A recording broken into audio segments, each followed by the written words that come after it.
행동경제학, 우리의 선택은 합리적인가 어리석은가?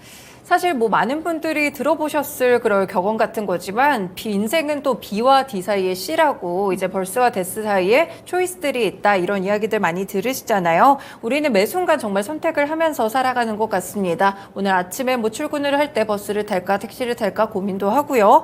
굉장히 좀 다양한 고민부터 이제 큰 고민들까지 여러 가지 고민들을 하면서 살아가는데 그래서 이제 오늘의 주제가 더 의미 있게 와닿는 것 같아요. 일단 행동경제학 이 부분이 어떤 건지 먼저 개념부터 설명해 주세요. 네, 저는 아무래도 여러 가지 엔잡러를 하다 보니까 소비자들의 마음을 열기 위해서는 어떻게 마케팅을 해야 되고 행동경제학 이런 부분에 대해서도 굉장히 관심이 많은데요. 사례들을 오늘 여러 가지를 말씀을 드릴 텐데 일단 행동경제학을 이해하기 위해서는 우리가 전통경제학이라는 개념을 먼저 알고 가면 좋거든요. 네. 전통경제학이란 우리 인간은 모두 나의 욕구를 충족시키고자 하는 이기적인 욕망이 있기 때문에 내가 알고 있는 어떤 여러 가지 정보를 취합해가지고 가장 합리적인 선택을 한다라는 게 일단 전통 경제학이라고 볼 수 있습니다. 네. 그래서 내가 합리적인 선택을 했기 때문에 만약에 내가 비합리적인 결과가 나온다고 해도 그 결과는 결국에는 외부적인 조건들 때문에 비합리적인 결과가 나왔다라는 게 전통 경제학이에요.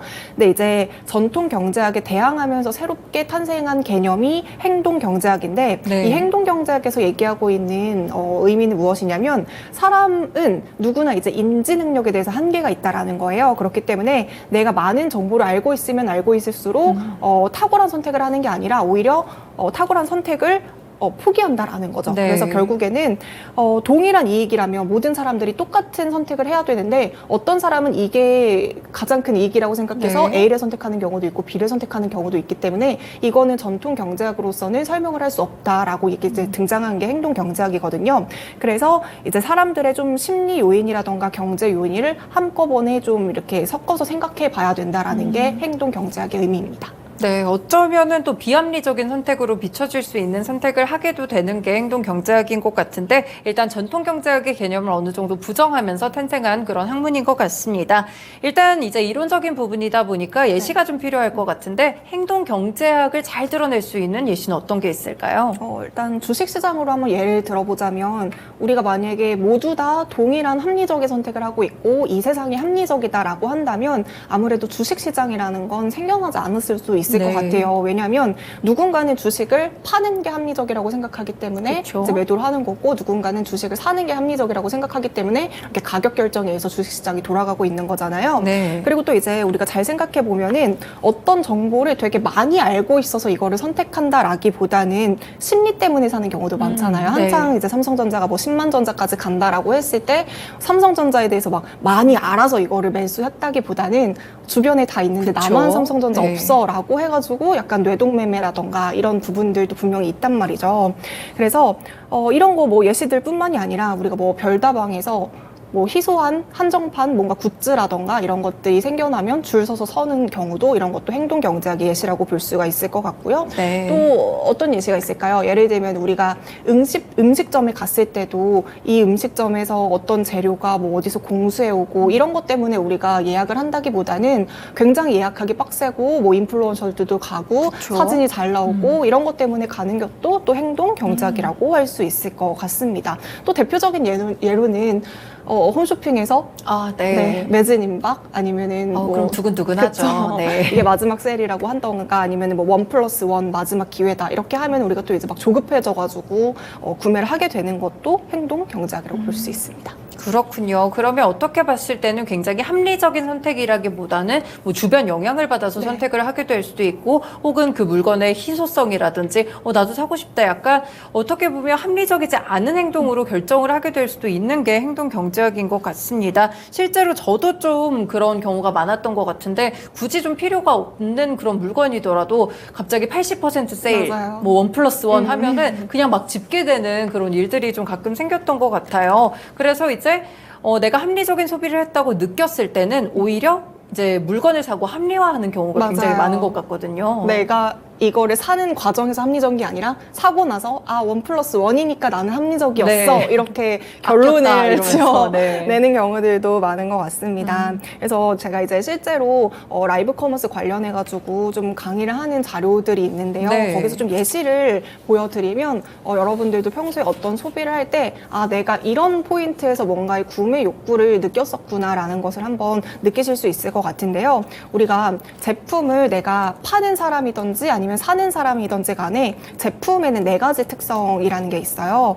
첫 번째는 그냥 말 그대로 제품의 특징이라고 해가지고 네. 그냥 우리가 상품 설명서라고 하죠. 이 제품이 어떤 특징들이 있는가를 말 그대로 나와 있는 제품의 특징이라고 볼 수 있고요. 두 번째로는 제품의 기능입니다. 그래서 이 제품이 어떤 역할을 하는지, 어떤 기능성들이 있는지를 뜻하는 게 이제 제품의 기능이고요. 세 번째로는 제품의 이익인데 이 제품이 나에게 어떠한 이익을 주는지에 대해서 얘기를 하는 게 이제 제품의 이익이라고 볼 수 있고 네. 이제 마지막으로는 제품의 가치라고 해가지고 내가 이 제품을 사용함으로써 어떤 효용과 어떤 감정과 어떤 가치를 느끼는지에 대한 게 이제 제품의 가치입니다. 네. 이 4가지의 특성이 모두 다 중요하지만 우리는 어떤 물건에 대해서 지갑을 열 때 제품의 특징이나 기능보다는 제품의 이익이나 가치가 극대화될수록 물건, 돈을 여는 경우가 많거든요. 네, 네. 좀 예시를 설명해 드리면 예를 들어서 이제 보습 크림이 있어요. 그럼 보습 크림이 뭐가 90% 들어갔고 유기농이고 이런 것보다는 네. 이 보습 크림을 바르면 내 여기 주름이 사라지고 동년배들보다도 내가 더 뭔가 동안이 될 것 같고 네. 이런 걸 상상하면서 우리가 이제 소비를 한다라는 거죠. 그래서 내가 꼭 제품을 사는 소비자뿐만이 아니라 혹시라도 뭐 스마트 스토어를 하시거나 어떤 이제 뭐 상품 설명서를 만드시는 부분들이 있다면 이런 특징이나 기능보다는 이익이나 가치 쪽을 좀 극대화했을 때 네. 사람들이 약간은 지갑을 열고 마음을 열게 된다라는 걸 말씀드리고 싶고요. 사실 우리가 여행을 생각했을 때도 네. 거기 가면은 인생 사진을 찍을 수 있을 것 같고 거기 가면 막 시원한 공기를 맡을 수 있을 것 같고 이런 상상 때문에 우리가 그쵸, 여행을 가는 네. 경우도 많잖아요. 또 이거를 또 우리가 면접으로 바꿔서 생각해 보자면 내가 아무리 어떤 자격증이 있고 뭐가 있고 경험이 있고 대외 활동이 있고 이런 것들을 줄줄줄줄 나열하기보다는 회사 입장에서는 그런 특징보다는 네. 이런 걸 통해서 우리 회사 비전과 어떻게 엮어가지고 회사에 이익을 줄 수 있는가를 제시했을 때 그 사람이 훨씬 더 이제 합격에 대한 메리트가 큰 네네. 거잖아요. 이런 것들을 봤을 때 우리는 행동 경제학 쪽에서 본다면 늘 가치와 이익 이런 쪽에서 마음이 좀 동요한다라고 볼 수 있습니다. 네, 그렇군요. 이렇게 좀 구매하는 경위를 알게 된다면 이걸 또 생산자나 뭐 판매자 입장에서 활용도 해볼 수가 있을 것 같은데 지금 보니까 뭐 삼파장님도 주식 시세의 90%가 이제 대중심리에 의해서 결정이 되니까 행동 경제학이 굉장히 중요하다라고 말씀해 주셨는데 진짜 사회 곳곳 분야에서 이 행동 경제학이 참 알게 모르게 많은 영향을 미치는 것 같습니다. 한 가지 주신 예시에서도 보면은 이제 지역 축제에서 바가지 요금이 최근에 좀 많이 네. 논란이 되더라고요. 돼지고기 요만큼인데 5만 원 막 이렇게 팔면서 굉장히 좀 화제가 됐던 것 같은데 이런 이슈들은 어떤 관점에서 봐야 될까요? 네, 얼마 전에 뭐 이제 전통 과자를 샀는데 그 한 봉지에 뭐 7만 원이다 이러면서 네. 굉장히 많이 이슈가 됐었거든요. 이 바가지 요금도 우리가 행동 경제학 쪽에서 좀 살펴볼 수가 있을 것 같은데요. 우리가 어떤 가격에 대해서 판단을 할 때 그 기준점을 어디에 두느냐에 따라서 이게 비싼지 아닌지를 좀 판단할 네. 수 있는 근거가 될 수 있을 것 같아요. 그래서 판매를 할 때도 기준점을 잡느냐 아니냐에 따라서 또 이제 판매율이 달라질 수가 있는데요. 예를 들면 똑같은 가격이라고 할지라도 A 가방은 가격표가 그냥 10만 원이라고 적혀 네. 있어요. 근데 이제 B 가방은 20만 원 짝짝 긋고 이제 50% 할인해서 10만 원이다라고 네. 한다면 똑같은 A, B의 가방은 10만 원이지만 우리는 B 가방을 생각했을 때 이거는 50% 할인되니까 조금 더 싼 거다라고 생각해서 B를 선택할 그쵸? 가능성이 네. 높거든요. 그래서 이런 것들에서도 측면에서 본다면 이제 바가지 요금에 대해서도 이제 축제라는 것을 우리가 이제 기본적으로 그쵸. 비싸다라는 게 이제 인식이 깔려 맞아요. 있어요. 그래서 축제는 비싸다 이 인식이 있기 때문에 비싼 요금에도 불구하고 사람들이 계속해서 축제에서 돈을 쓰고 비싸도 이제 물건을 사 먹고 하다 보니까 여기에 군중 심리까지 작용을 해가지고 네. 사람들이 너도 나도 가격을 올리게 되고 이렇게 탑승하는 효과도 이제 또 행동 경제학으로 볼 수 있습니다. 네, 정말 여러 분야에서 행동 경제학이 좀 활용이 되는 것 같습니다. 바가지 요금에 대해서도 분석을 해봤었는데 사실 뭐 판매자 입장에서는 좀 비싸게 팔아서 이윤을 많이 남기고 싶을 것이고 소비자 입장에서는 더욱더 싸고 질 좋은 물건을 사고 싶을 싶은 그런 이기적인 마음들이 좀 충돌할 것 같다는 생각이 드는데, 그러면 이렇게 좀 손해를 보기 싫다라는 마음도 결국에는 꼭 합리적이라기보다는 비합리적인 선택으로 이어질 수도 있을 것 같아요. 네, 여기서 이제 또 재밌는 예시가 있어서 좀 가져와 봤는데요. 한번 선택을 해보셔도 좋을 네. 것 같아요. 그래서 오늘이 앵커님의 전시회를 보러 가는 일정이 네. 있어요. 그래서 전시회에 도착해가지고 티켓 값을 딱 내려고 했는데 지갑에 있던 2만 원이 사라졌습니다. 네. 근데 이제 티켓 값이 2만 원이에요. 지갑에 있던 2만 원이 사라졌는데 네. 티켓을 살 것인가에 대한 이제 첫 번째 아니고요.